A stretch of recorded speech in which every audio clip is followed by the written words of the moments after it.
আমরা সবাই সুখ খুঁজি, কিন্তু যাদের সত্যিকারের সুখী মনে করি তারা কি আসলেই সুখী? না ভাই, সুখ পয়সা বা পরিচয় নয়। সুখ একটা অভ্যাস, একটা দৃষ্টিভঙ্গি। নাম্বার ওয়ান, যারা জীবনে ছোট ছোট জিনিসে খুশি থাকে তারাই সবচেয়ে সুখী। এক কাপ চা, প্রিয়জনের হাসি, এটাই তাদের শান্তি। নাম্বার টু, যারা ক্ষমা করতে জানে তারা নিজের মনকে হালকা রাখতে পারে।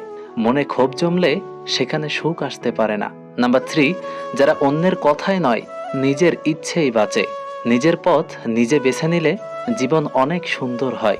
নাম্বার ফোর, যারা প্রতিটি ব্যর্থতা থেকে কিছু না কিছু শিখে নেয়। তারা জানে হেরে গেলেও সব শেষ নয়। নাম্বার ফাইভ, যারা প্রতিদিন অন্তত একজনকে খুশি করতে চেষ্টা করে।